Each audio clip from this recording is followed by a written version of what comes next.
Welcome to the official podcast of Comics Beer and Sci-Fi. Before we get started, make sure to subscribe to this podcast and follow Comics Beer and Sci-Fi on all your favorite social media apps. Now, on with the show!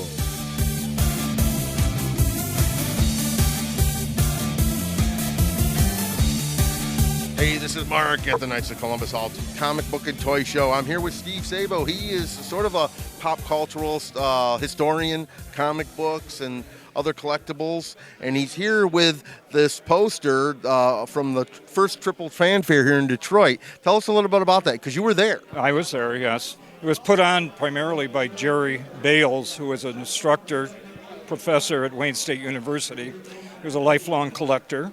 He was personal friends with Gardner Fox, who wrote so many of the DC Superman stories. He put it on. Roy Thomas, who later had fame in Marvel Comics, was still in college, and he came and visited. We did a Triple Fanfare was not just comic books, but also pulp, science fiction, and movies related at the Embassy Hotel, which was one of the better hotels at that time downtown.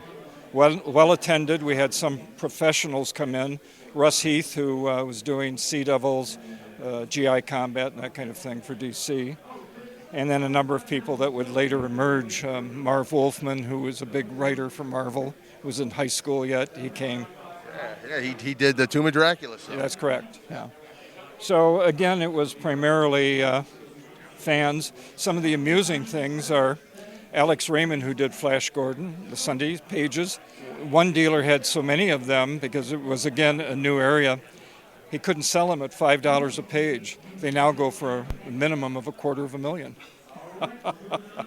Tell us, you were there, so do you remember what comics were going for in terms of the price? Superman #1 for $3. And Bill Thaling, who was an older collector from Cleveland, Ohio, came over to me. He said, "Don't ever let me see you spend that kind of money for a comic book again." So times have changed. Was that the most expensive comic that you saw there for sale? Yeah, at that early of a period, there were things hadn't come out of the woodwork yet. When you got used comics, you'd generally go to like a junk shop, and there'd be a pile of them, nickel a piece, that kind of thing. These guys put it together, especially under Jerry Bales, who created all of the fanzines, Alter Ego and what have you, comic collector on the drawing board. Set the stage, and then people started looking for them, seeking them out, and supply and demand. As you have a greater demand, so does the price increase. And for instance, in the paper last week, the original art for a Spider-Man cover, you might have seen it, Al Milgrom, so 25 years old, just sold for $1.3 million. Yeah, and the follow-up article in American Artist editorial was half of the Suzanne artwork paintings are less than $1 million. A quarter of the Van Goghs are under $1 million, and some guy paid $1.3 million for a Spider-Man cover.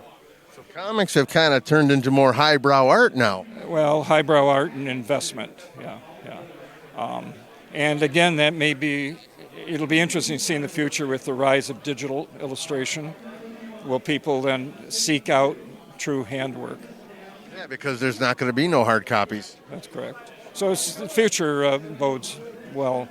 Like I said, in my time, it was the main focus was comic strips. If you were a comic book artist, it's because you couldn't cut it as a comic strip artist. So it was your stepping stone, and hopefully you'd make it.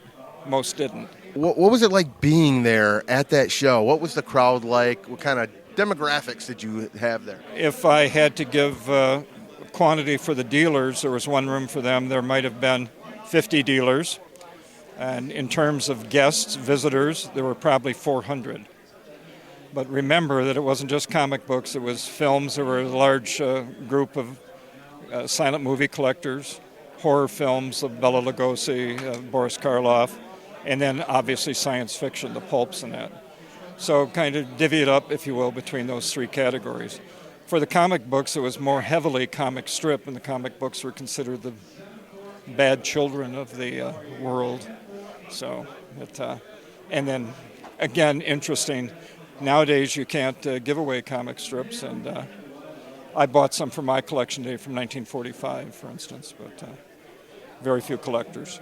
Steve, it was a pleasure speaking with you. I want to take up too much of your time, and this is Mark at the Knights of Columbus Hall with Steve Sabo. Hey everyone, it's Nick at Great Lakes Comic Con 2024. I'm here with Rick Goldschmidt, who is the historian and biographer of the Rankin Bass animation company that we all know, most of us know from the classic Christmas specials, but they have a lot more on their resume than that. So Rick, let me first start with your connection to Rankin Bass. How did you become involved and how did you get to this point? Well, I right out of college, my degree was in art illustration, and I became good friends with Jack Davis and Paul Coker Jr. right out of Mad Magazine. And I knew Jack had designed Mad Monster Party for Rankin Bass, which was always one of my favorite projects. And I said, whatever happened to Arthur Rankin and Jules Bass? You never hear anything about him. I never read anything about him. And he said, oh, I'm still doing work for Arthur. You should give Paul Coker a call. And I did, and Paul gave me Arthur's phone number in Bermuda. And I called him up and I said, you know, there really should be a book. And he said, send me 2 chapters. So I went and made up 2 chapters and I sent it to him and he liked it. And a package came with a little micro cassette with his life story on his business, you know, how he got into doing Rankin Bass. So I worked on my first book, The Enchanted World of Rankin Bass, for about 7 years. And when it finally came out in 97, he came over to my home to make sure I was all legit. And he liked what he saw. And I just became sort of the holder of all the Rankin Bass archives. So all the photographs, all the artwork, everything I have in my possession. And I worked with all of the great people. And we're talking about Don Duga, Maury Laws, Jules Bass, you know, all the people that worked on the specials. And they all were great people and opened up their archives to me. So that's where I got into it.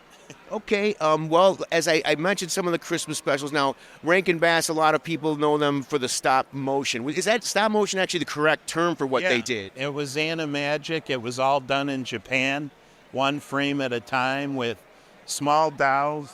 They kind of were about this size for Rudolph, and they would just manipulate their joints and make them move on screen, which is kind of tedious.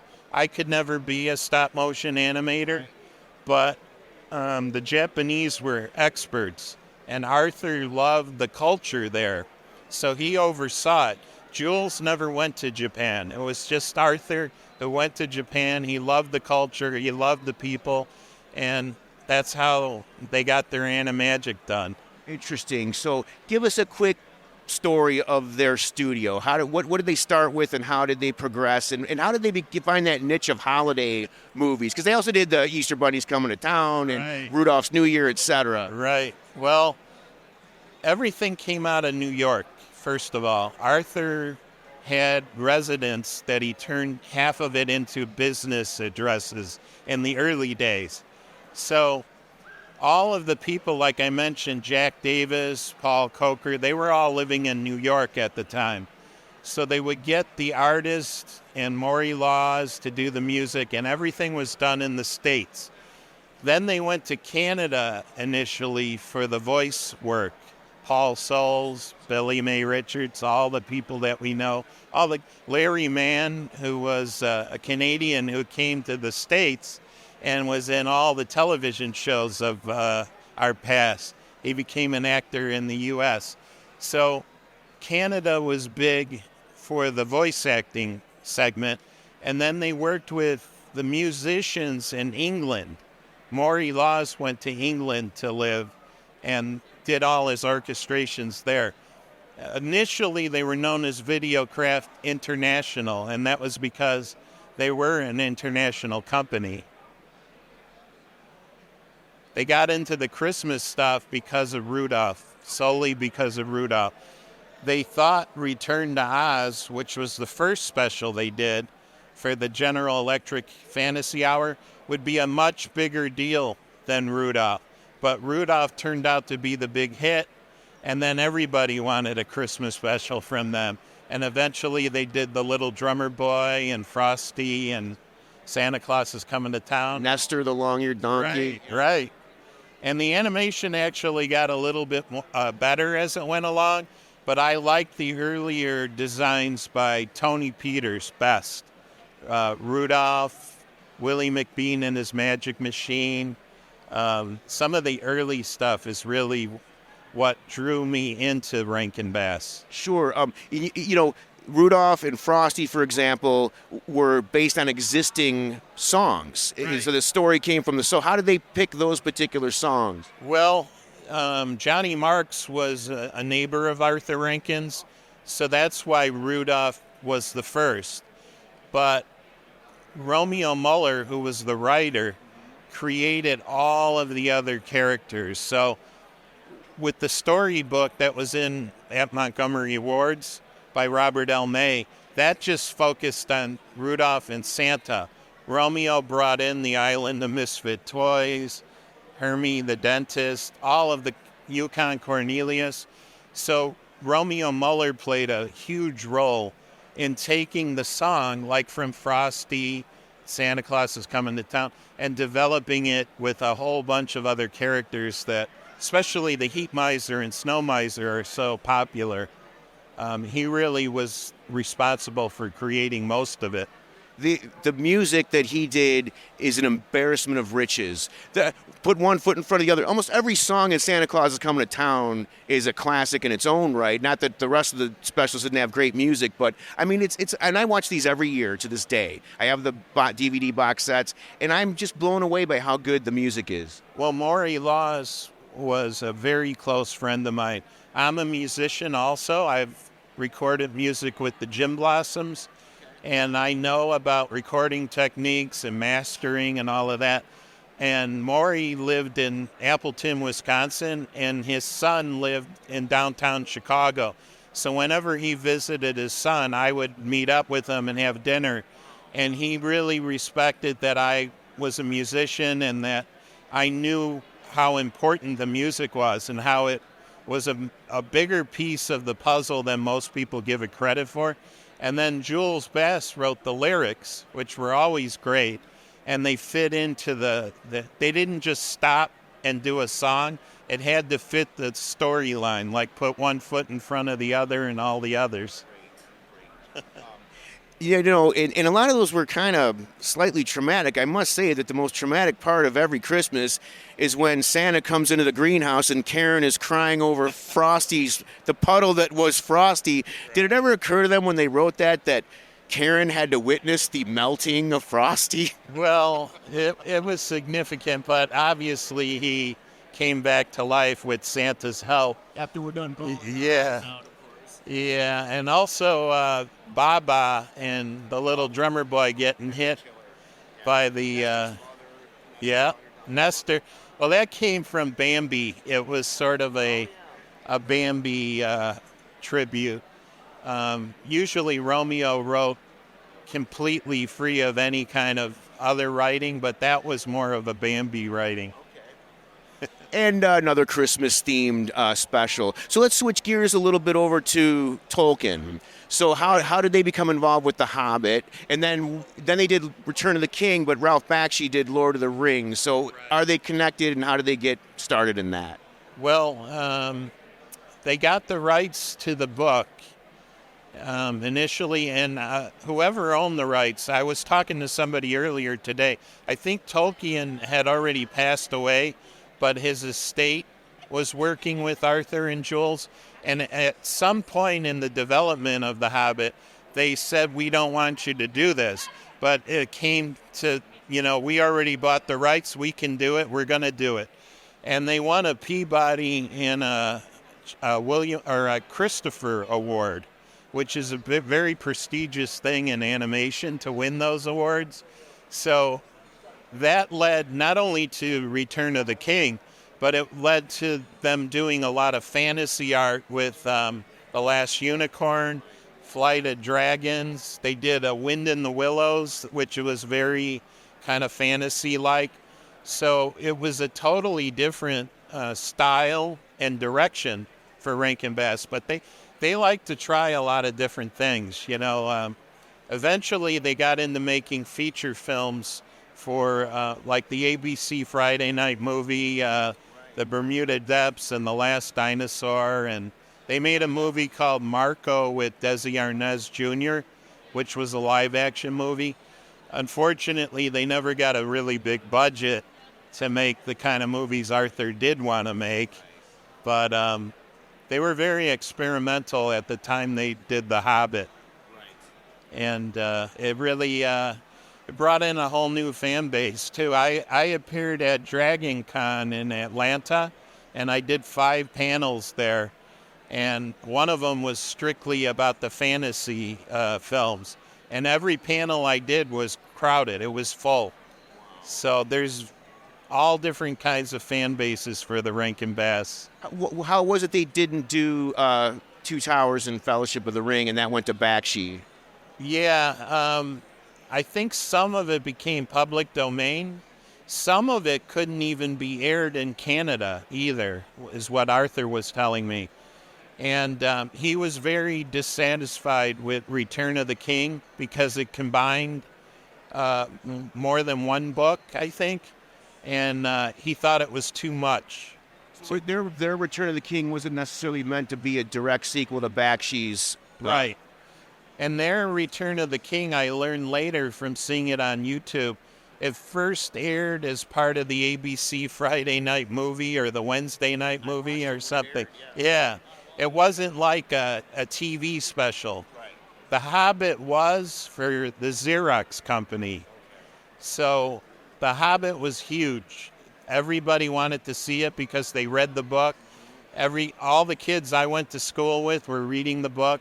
So it was like huge to see what they actually look like. There was a great coffee table book that came out at the time. I always wanted it. Okay, so lastly, what's the legacy of Rankin Bass? Are they still as popular as ever?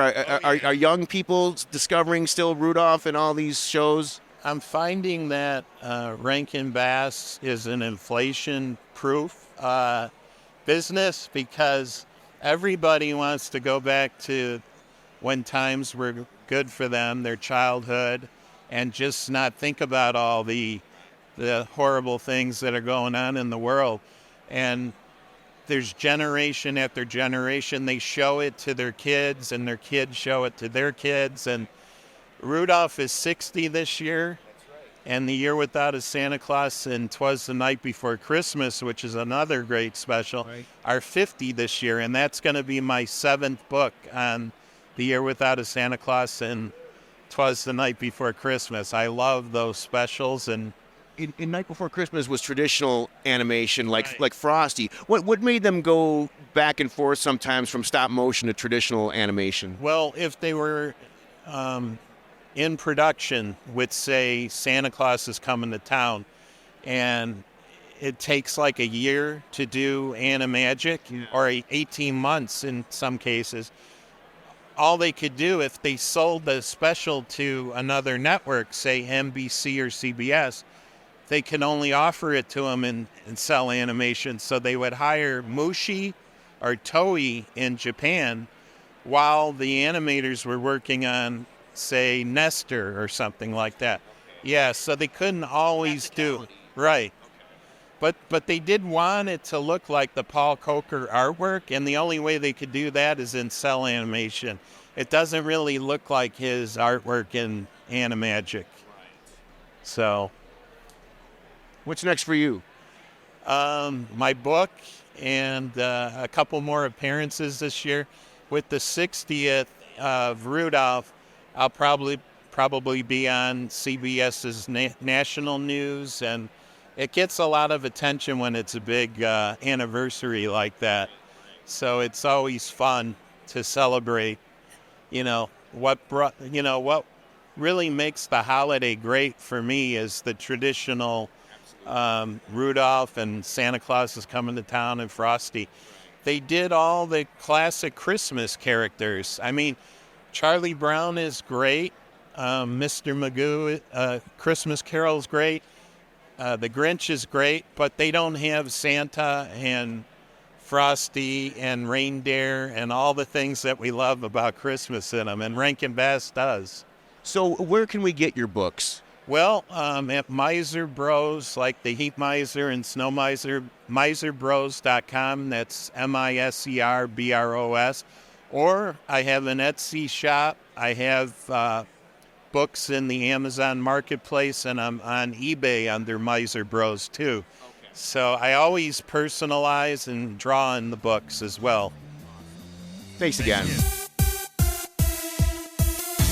Hey, this is Mark at the Knights of Columbus Hall Comic Book and Toy Show. I'm here with Steel City's favorite dealer, Lauren Becker. We're here to talk to you about, how comics, they're kind of valuable, and and there's some really valuable books out there. Can you tell us what are the most valuable books, or the most valuable book out there on the market right now? Right now are ones that have sold.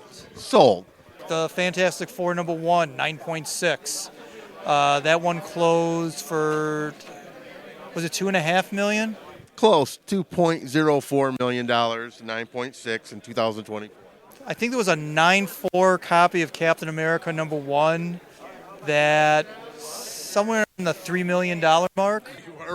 You were right in that. In 2022, went for $3.12 million. It was an Amazing Fantasy 9.6 or 9.8 that closed for, I think it was slightly under $2 million.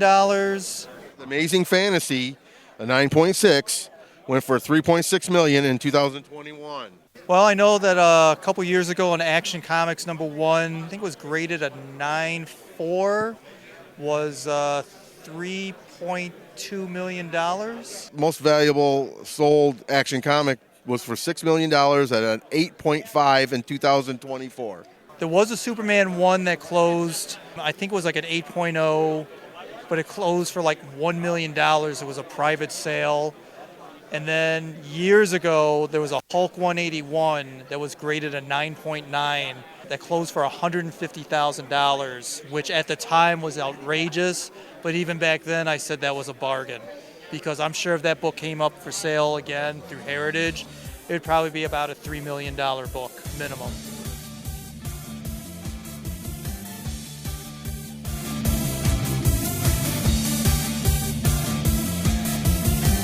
That's it for this episode of the Comic Experience Sci-Fi Podcast.